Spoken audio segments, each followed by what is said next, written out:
He started to strut a bit as he neared the table, but a low growl got that impulse out of him right away. He found he couldn't look her in the eye. She was staring candidly and said, "When's the last time you got laid?" He dropped his fork and started to mumble. "Not to worry," she said.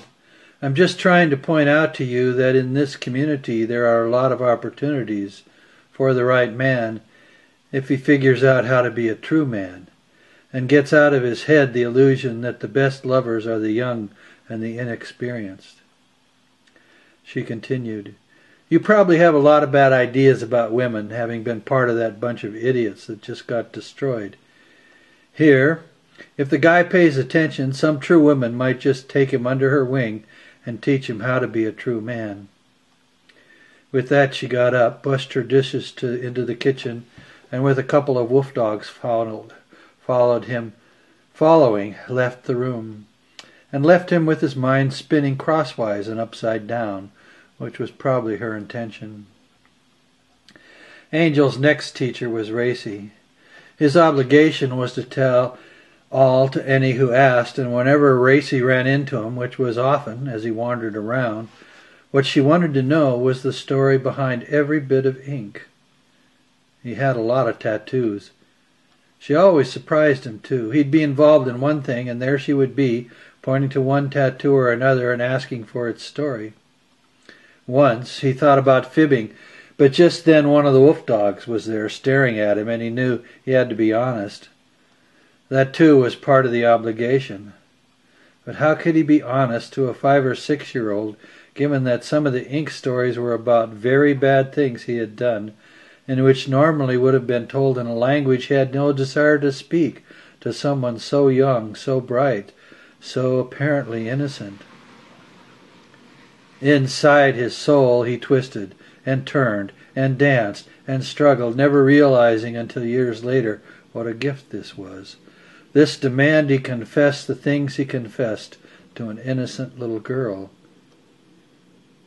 It helped later to understand what the Star Children were, for Racy was one of those. A person others might have called an old soul, but it was not quite that. More of a fresh soul, so unbound and untied from anything past that simply by being she placed a demand on him that led to inner healing that could have come in no other way. Of course, Racy was not at all like Heartbender Smith, the Downs man. For some inexplicable reason, Angel was terrified of him. We should not assume that the inner life of a Downs individual is like our own. We can use the same language and sense in each other similar emotion, but there is more and less there than appears simply because the intellect seems dimmed.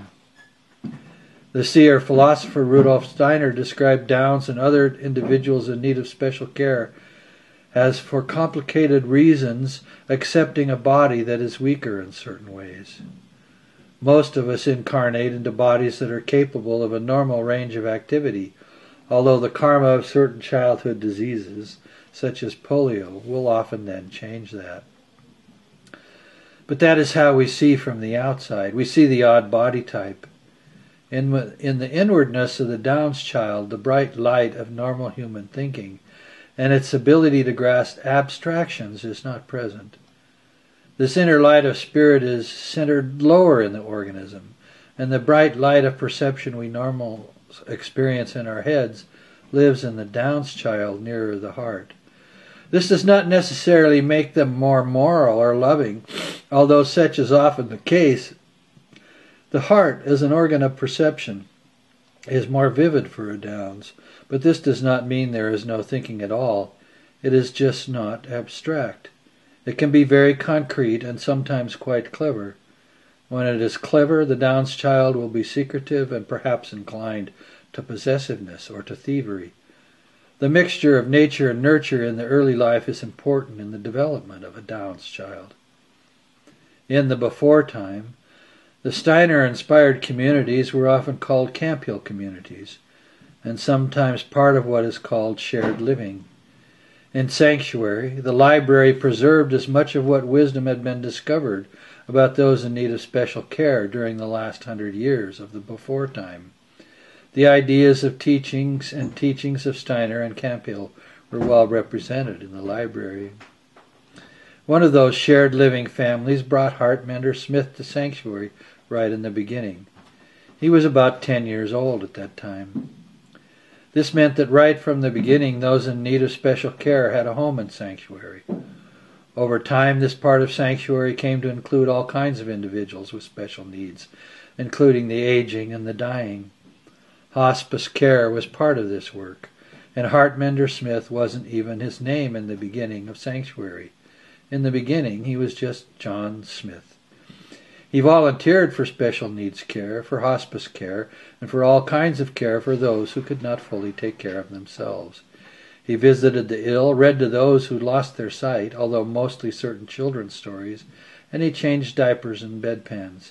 He was tireless and always of a good mood. He matured. It was in his late 20s that people started to notice the effect he was having on certain emotionally troubled members of the Sanctuary community. People liked to sit with him and just talk.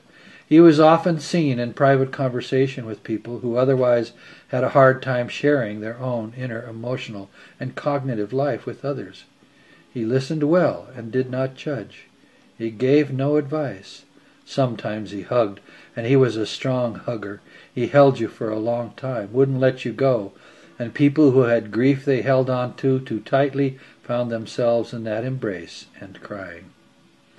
One day at evening community fire, one of the star children ran through the circle, calling out for someone she called Hartmender.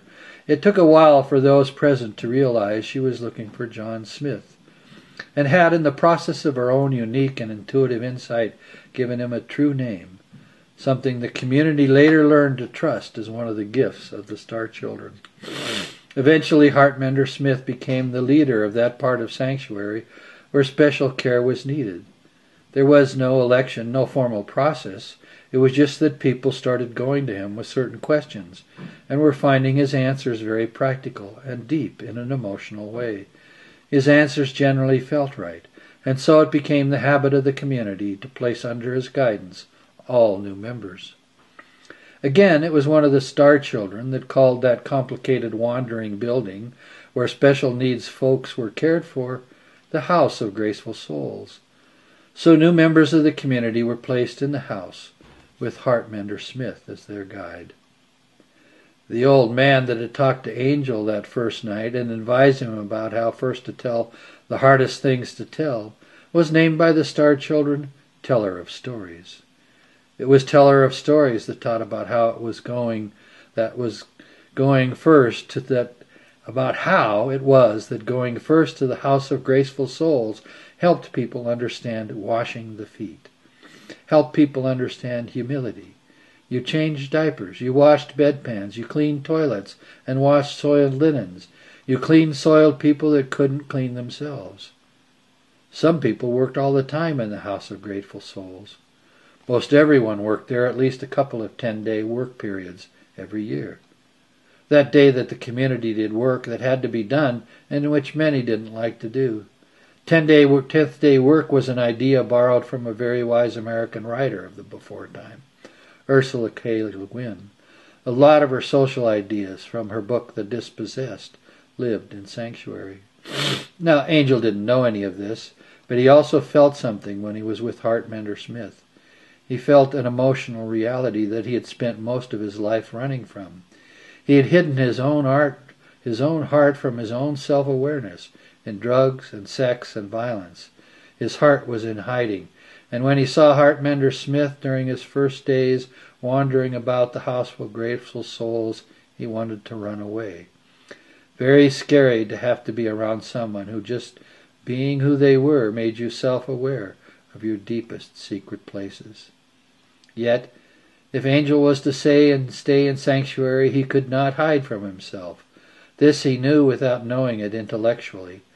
Sanctuary was very emotionally real, more real than any place he'd ever lived before, which was, of course, what he was told in the beginning.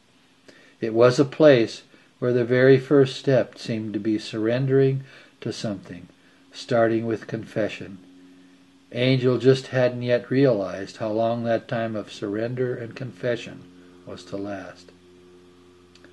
Gabriel snagged Angel one morning. "Time to go to work," she said. As he walked along with her, she explained that one didn't start out right away with personal bed care of those that needed it.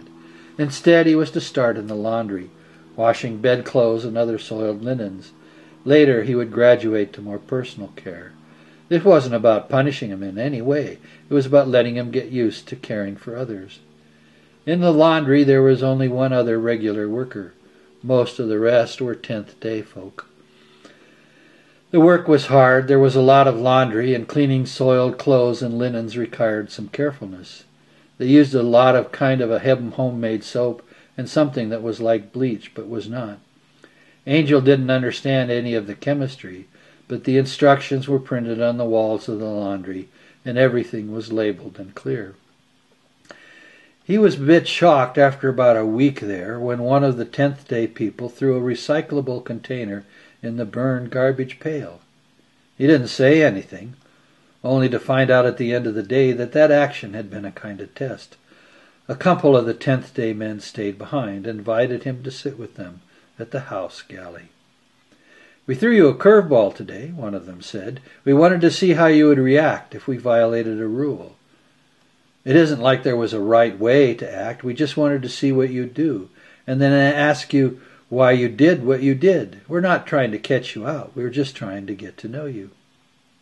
Angel digested that and decided he was really pissed. In his past, he would have hit one of them. Somehow he guessed that really wouldn't work here. So he stared at his coffee cup for a while and then looked at them in a most serious way. "I know you think I'm a fuck-up, and the guys I was with were trash.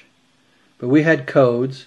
We had our own kind of brotherhood, and what you guys did today, that's bullshit. We tease and we joke, and we sometimes make the new guy dance a bit, but what you just did to me, that's serious asshole stuff. I'm walking around here on broken glass, and you made it worse.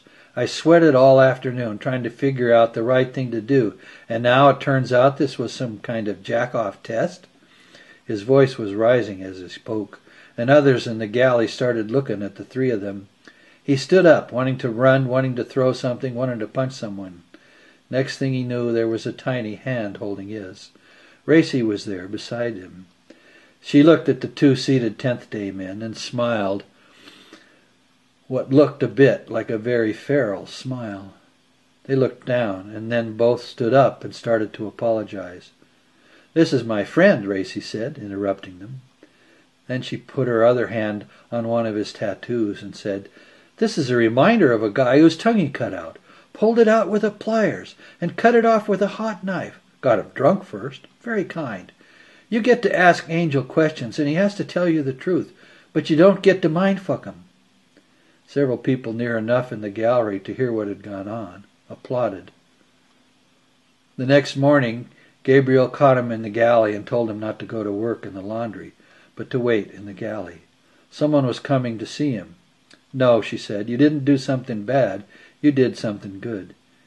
He was on his third cup of coffee when in walked Ryder and the old man with his staff, teller of stories. Ryder smiled and the old man frowned.